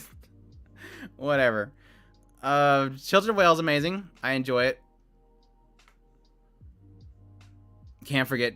That was the problem, because Jack was, like, in one episode. Like, they were like, Jack's doing crazy stuff, and then everybody goes to kill Jack, and then it's like, it's over. It's like, she didn't get much attention at all. Children of Wales is amazing. I really enjoy it. It starts a little slow. It gets super crazy, violent.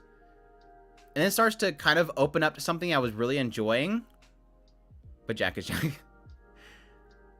And then it just ends. Children of the Whales, I think it's actually titled. Children of the Whales, its biggest problem is it's got like the worst case of source material bait ever, because it literally starts to like show you where the story's going, and then it just turns off. Like I think 2 full episodes was legit just to present where the story's going next, and it just stops. And yeah, by this point, I don't think it's ever getting a second season. I would love it to get a second season.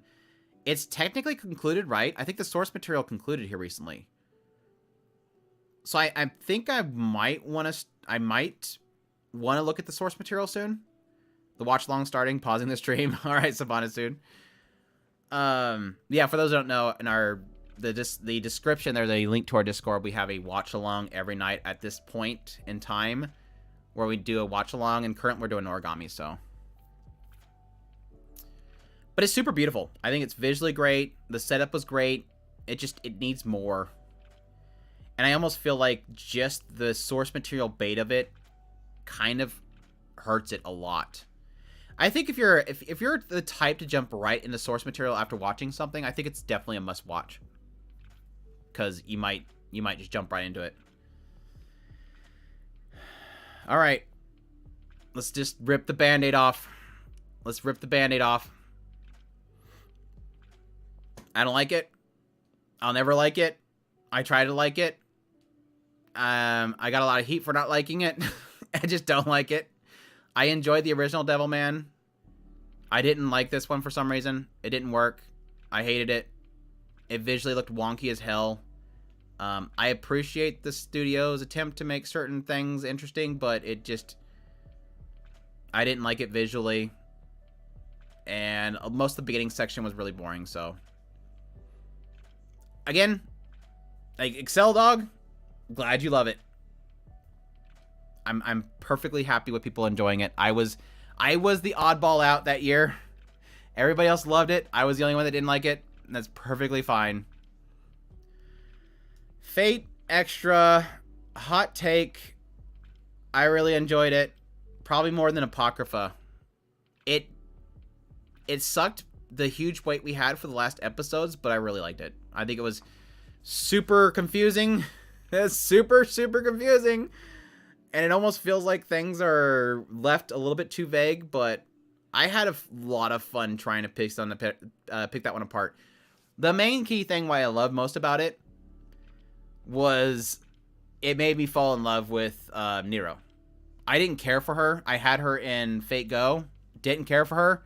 The moment I watched the show, I'm like, holy crap, I love this girl now. I love this girl so much now. So now all the memes of her, I appreciate now because she's so fantastic. She must be protected.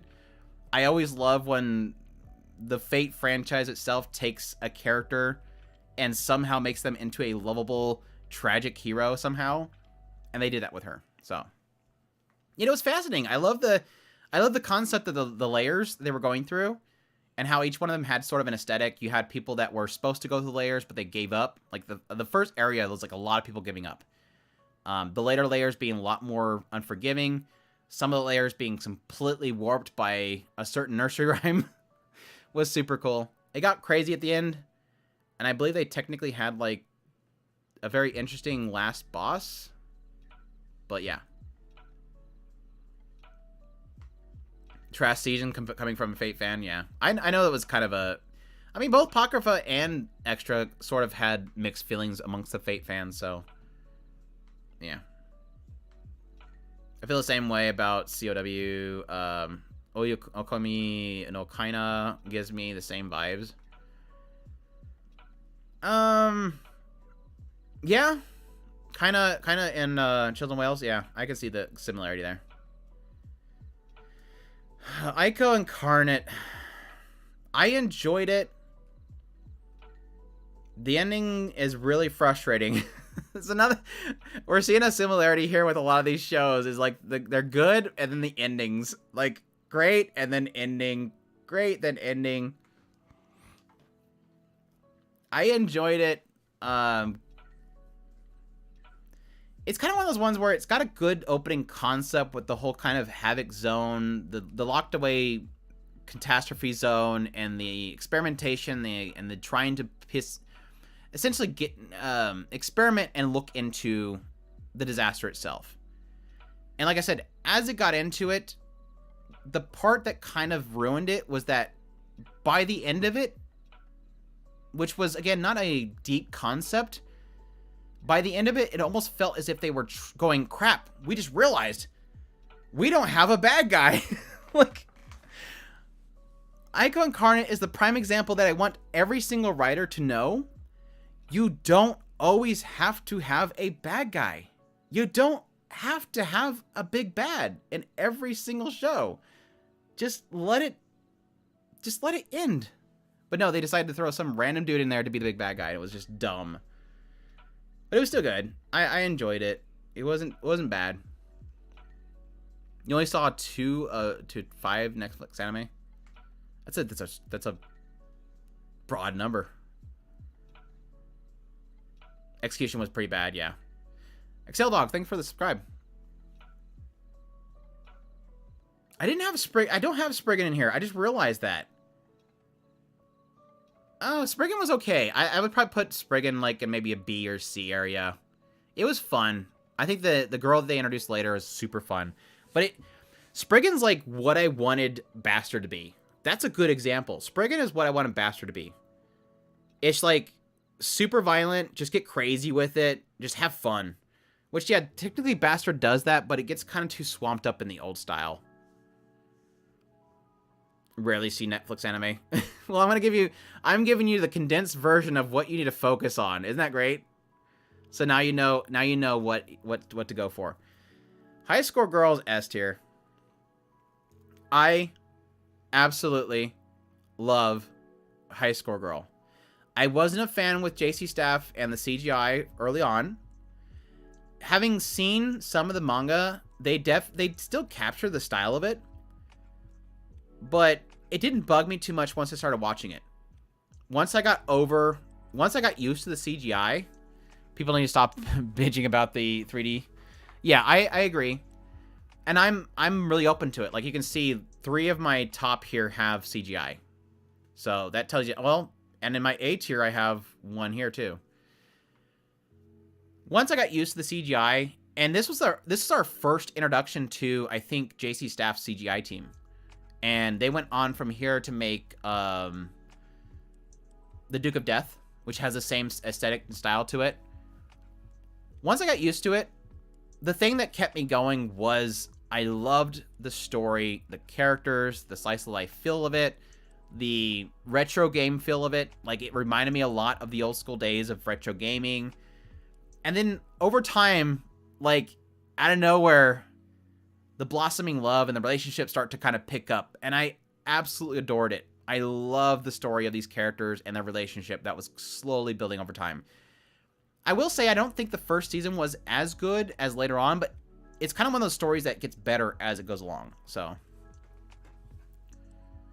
but I saw almost all the S tier anime. Yeah, it's about 7 Netflix that you saw.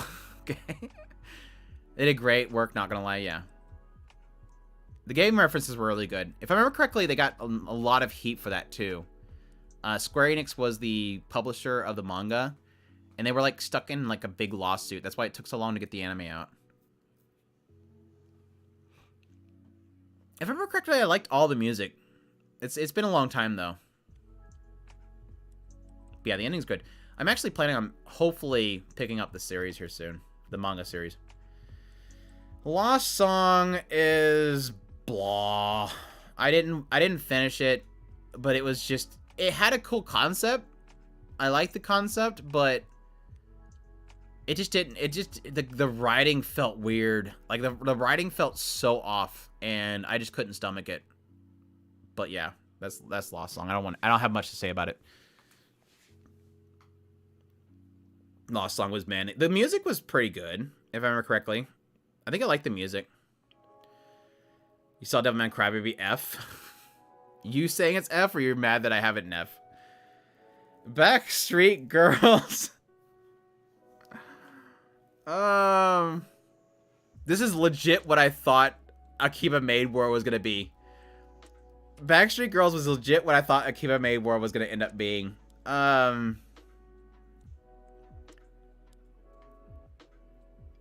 It's got some funny moments. It's got a lot of laugh out. This is kind of one of those ones where it's like it just the comedy hits or it misses, and when it misses, it just burns. I don't even remember if I finished it. I think I did finish it, but sadly a little bit forgettable. It's a little bit forgettable. Saw a few years back. A rank, B rank, C rank. Oh, you mean like the ones listed in there? I was like, which one do you want Backstreet Girls in? It's good, just not PC. Oh, it is PC's over here. It went way that way. It's on the other side of the planet. It got as far away from PC as it possibly could. This is about as raunchy as you can. For those who don't know, it's essentially about this Yakuza boss guy that essentially forces his underlings to get changed into women so they can sell themselves as idols. They're like not making enough money, so he basically has them get like insane reconstruction to make them look like cute idol girls just to have an idol group. Rather than go out and actually... He spent a fortune to get these guys changed into cute idol girls, rather than save all that money from the reconstruction surgery and just, I don't know, find some girls on the street to have them perform. But that wouldn't be as funny, would it?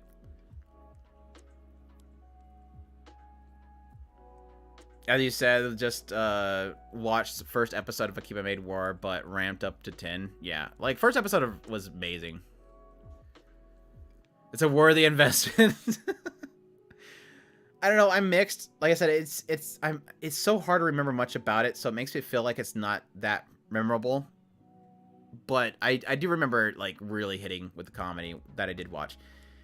Ingress, I didn't finish it. Like beyond, like I watched the first like 2 episodes and just was like, no. I didn't expect much from a show that's about a mobile game, like a social mobile game. Rank D, I just realized there's no Thunderbolt in this list either. I guess it was technically a Netflix show. Like Thunderbolt and Hathaway. Hathaway's Flash was technically Netflix specific for the West anyways. I guess they technically weren't produced by Netflix. So that's probably why they're not in the list that I looked at. Rank D, I saw the Mecha Zero anime. Yeah, Season 1 was decent. And saw a video about how Season 2 was not liked as much. Mecha Zero, like Alnoa Zero? Yeah, Season 2 was not good. Blami I really enjoy. Enough that I went out and bought all the big prints. I got the full series of the big prints. I'm hoping to read it soon. I read through the first one, but I think the movie was fantastic. The music was fantastic. Polygon Pictures does an amazing job with Nihei's work. There's like nothing really wrong about it. I think it was a solid movie.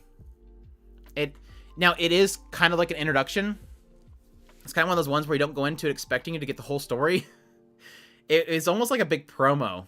Like it felt like a big promo of the manga, but it hooked me. Like I was super into it. The aesthetic looked great. So yeah. Blumbo.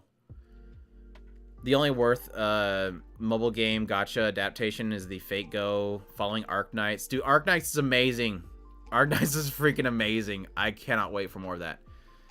Anybody brings up Arknights, I'm gonna gush for 10 minutes. Don't know about Genshin will be as well as BA. I think the Fate Go ones are good adaptations. I will agree that, because like Babylonia was great, First Order was great. I haven't watched Camelot or the other one.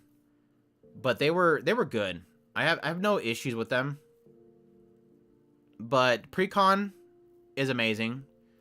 Princess Connect Redive is great. The first season of Princess Connect Redive is like Konosuba.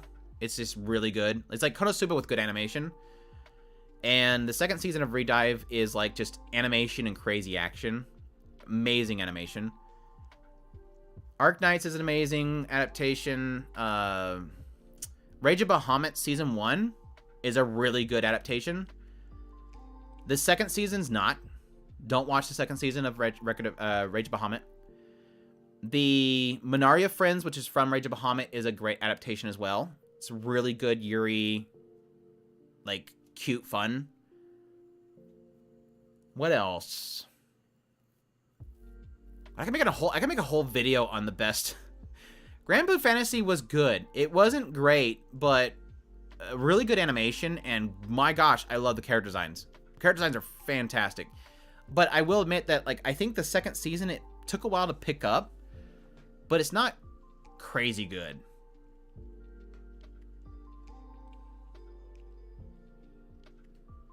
Anything special for the 10K sub? Noticed you're almost there. Yes, I promised people that I'd be doing my tour of this stuff and what's over there that you can't see. Which is going to be like a huge long process, so I decided to just throw it as a... Everybody kept asking for it, so I'm just to get people to shut up about it, I just said, you gotta wait till 10K, and everybody stopped asking about it. What else? Mobile game adaptations were good. I think that's pretty much it. So it's not like super rare. They have done it. And I think right now my favorite of the adaptations so far is probably Arknights, Precon, Fate Go, Rage of Bahamut. That would be that order. So yeah. Yeah, it's been a long... Yeah, my other, like, room tour one is, like, not even... It's not even here. And it's, like, the collection sucked. It was, right at the cusp of me getting my new job was when I did my old room tour one. So I was starting to build up a collection. And then... later after that, I had, like, insane disposable income, and I started buying all this stuff. And I kept buying things... And so I kept not wanting to make a video. And so now that I don't have any disposable income, I think it's the perfect time to do a room tour. So I can finally show off everything I've had for like 5 years. It'll be fun. Princess Connect is not bad. Like the game, the game's like super slow, but I enjoy it. Maybe you can consider Takt Opus and Engage Kiss since they was a game material based story. We don't talk about Engage Kiss or Takt Opus. Both of them have terrible endings because of the mobile game tie-in, and we all know that. They both have crappy endings because of that tie-in. Takt Opus did have one really good thing, and it was Titan. Titan was great. Just make a Titan story, and just nothing but her and her partner. I would love it. They were the only good thing about that show. I like the beginning, though. The beginning was super tragic. Yeah, the Engage Kiss just fell apart at the end. Like, it was fine until we realized it was a mobile game. Sirius the Jaeger. It took me a while to remember the name of this one. Sirius the Jaeger. Yeah, Uma Musume technically counts. I wanted to like Sirius the Jaeger. It starts out good, but it just doesn't do anything in the end. It's not bad. And this is like one of the first cases of like... There's been other cases like Another and stuff, but PA Works like going serious. But yeah, it didn't do anything in the end. I'd probably put a D. Let's put a D. Hero Mask. Patches, did you finally, after so many years, subscribe to my channel? Are you trolling? You just want to make the thing say arigato. I will smack you if you finally subscribed. Hero Mask. There's some cool gung fu in there, but it was okay. I didn't hate it. I actually gave it a decent score. I don't remember what I liked about it. Here's a prime example of you watch something, obviously you like something about it because you didn't rank it bad, but then like several years later, you don't remember anything about it, and so you wonder what about it you liked. So it's obviously it's not memorable at all. So it's not bad, but it's not memorable at all. The Gung Fu was good. No, he wasn't subbed on this account. Okay. You about broke my heart. Carol on Tuesday. Carol on Tuesday is S tier. I love Carol on Tuesday. I love it to death. The music's amazing. The characters are great. I love the developments they have with the characters. I wasn't expecting much from the characters. The music's great. The drama's great. Choosing words carefully. The other writer, the side character they had, their rival, really loved their characters. Those two characters were fantastic. Really love their story. But yeah, I love it. I love it, love it, love it. I might do another review here soon because they, Right Stuff was offering me some reviews and that was one of them. So I might do another review of it here soon. Because you post a lot and it comes like my whole subscription page. So I was going to go into your channel and watching it from there. Sorry. I got to get the content out there to build the audience. And once I get to a point where I can start kind of sustaining things better, I can start slowing down. But for now, it's building. No, I have not watched Tiger and Bunny. It's not on the list. I didn't watch the original series, so at least Lico Rico doesn't expect the series was the game material beta story too. Yeah, it was the same point as the Engage Kiss.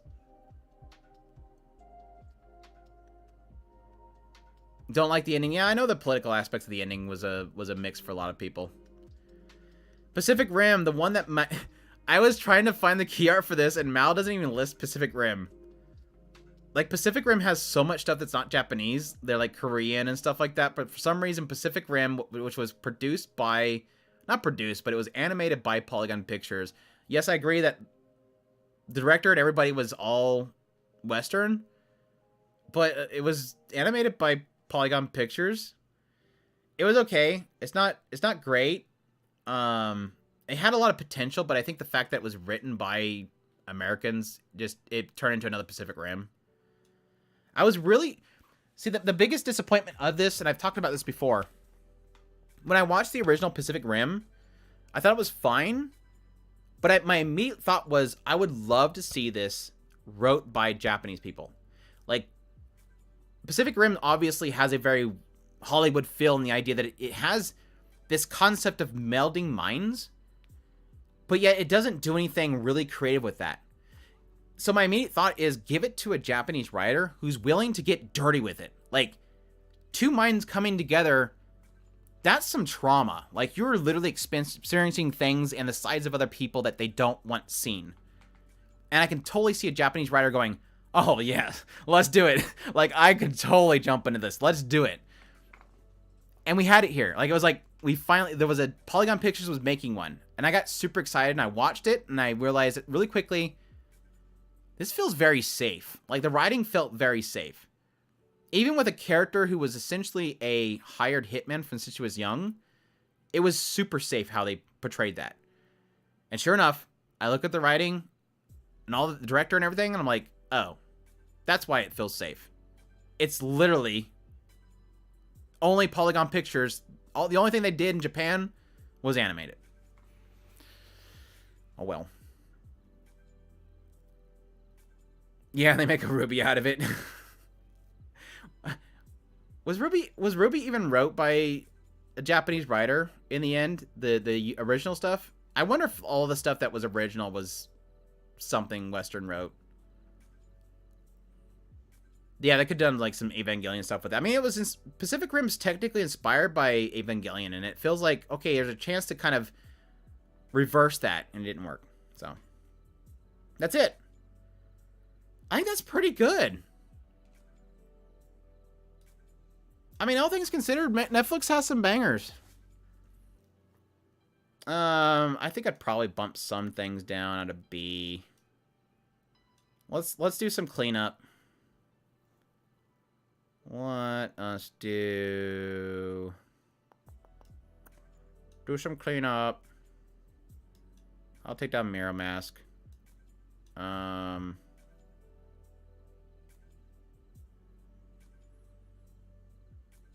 Let's move down Blamu.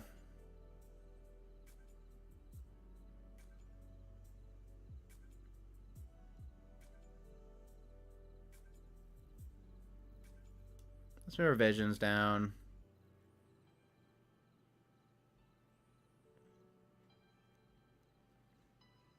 That's good. I think it's good. Uncle number one. I'm not going to organize it by each tier. I kind of sort of was doing that, and I don't like doing that. I hate it so much.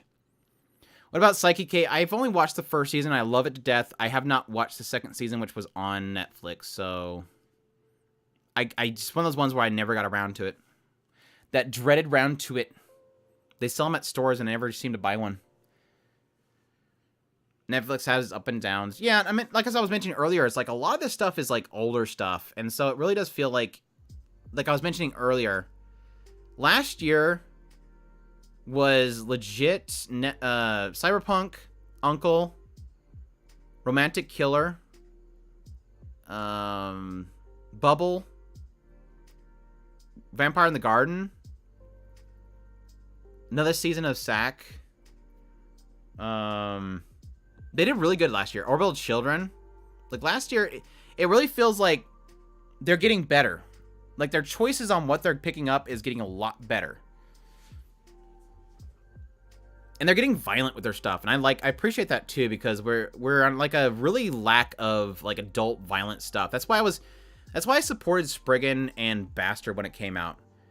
It was like their willingness to go out and get those titles that are very old school, doesn't hold things back type of anime. Yeah, Kokoro Twin 2 as well, yeah. Komi-san 2, House Husband 2, Ragnarok 2. Yeah, those will all bleed into this year, but yeah. Next is planning to stop making anime. That's the rumor that they're planning on stopping making TV or like series. The rumor, and again, we're going back to how I opened this whole stream. The leak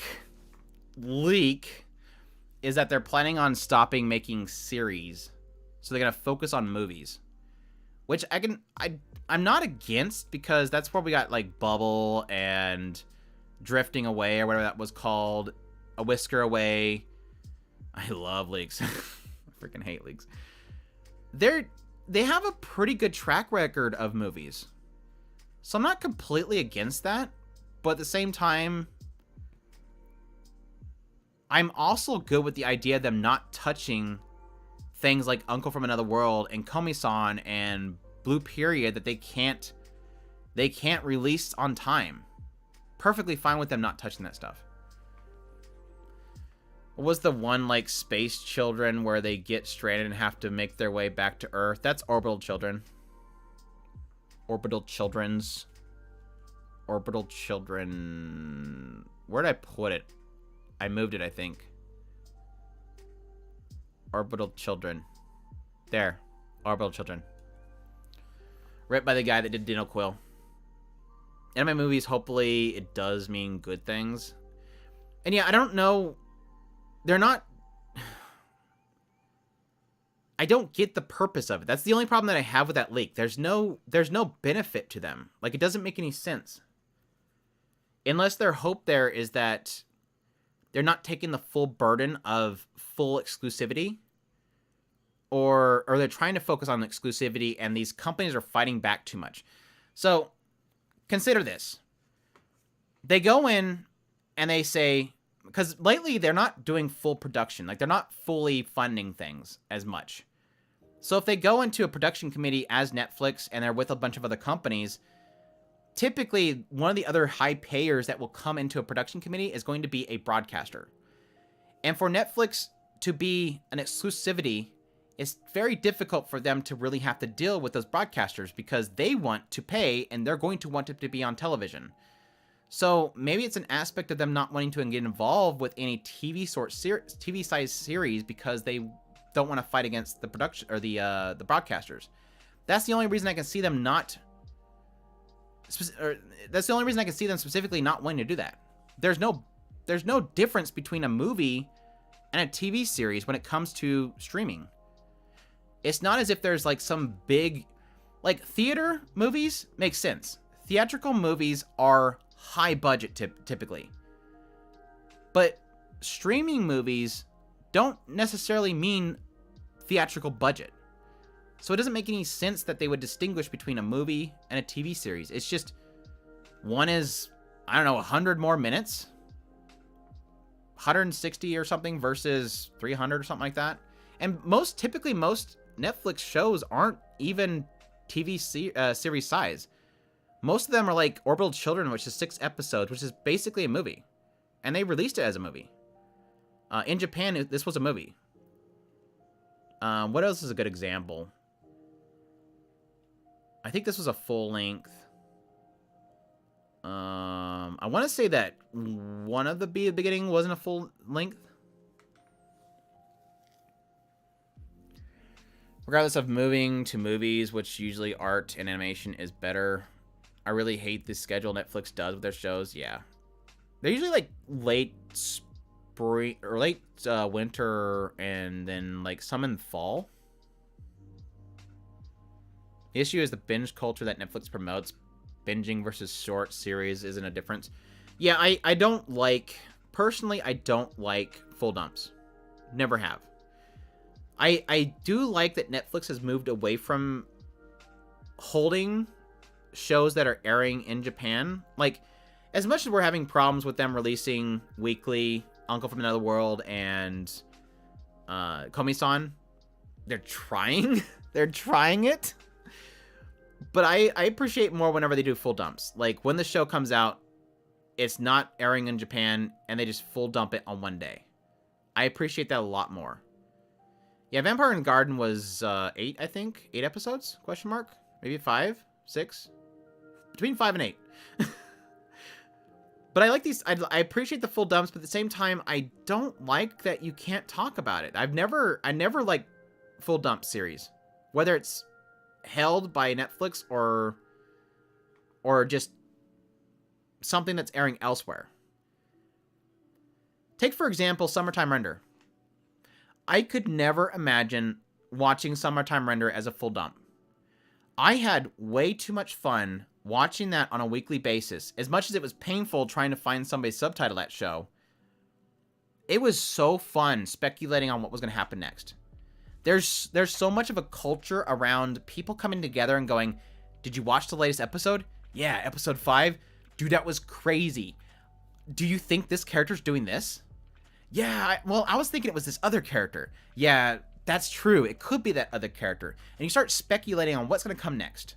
And then you have that one guy that comes in and goes, I know exactly who did it. It's in the manga. You love, especially, yeah, it's mostly mystery shows. I agree. But even any other show, take for instance an action show. Did you see the latest episode of Ultraman? Yeah, that fight scene was incredible. Yeah, that well, they're punching, they lit up, and they threw that guy in that helicopter. Yeah, it blew up.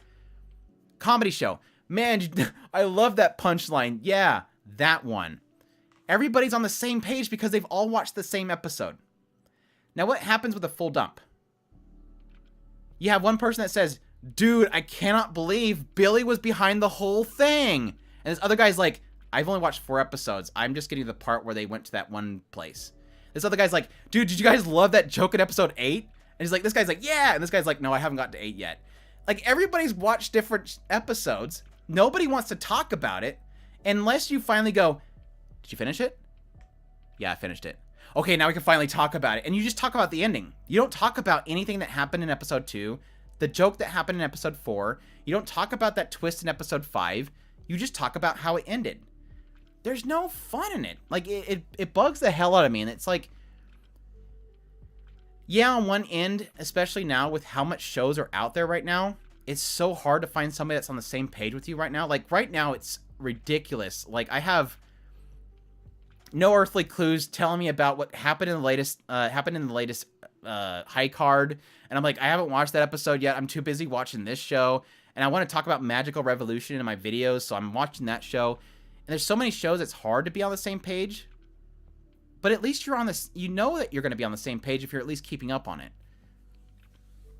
But again, going back to Summertime Render, I can't imagine not talking about that on a weekly basis. That was so much fun. Absolutely fun. I went from season 3 of My Hero Academia, the latest episode, and I don't feel like I missed much. I don't think you are. I enjoy the community aspect of weekly, but at the same time, I find myself enjoying shows more when I can binge through it because of pacing. I agree. One, I hate cliffhangers. I still don't like cliffhangers, but at the same time, there's just something special about it, I guess. But yeah, I do get to a point where it's late in the season where I start to fall off on a lot of shows, and I'll just wait until it ends, and then I'll just binge the rest of it.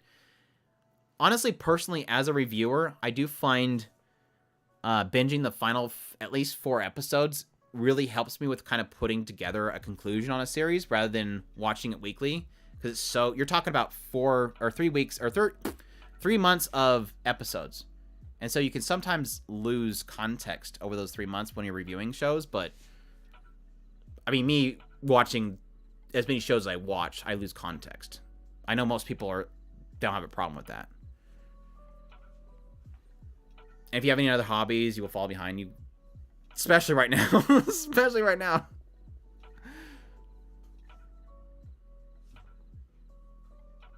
Characterizations of the villains. Oh, you're talking to Adrian about the My Hero Academia. My Hero Academia. Blech. More legal streaming sites need to comment sections like on Crunchyroll. That would be nice. I think there's a group of people that enjoy being able to comment on that stuff.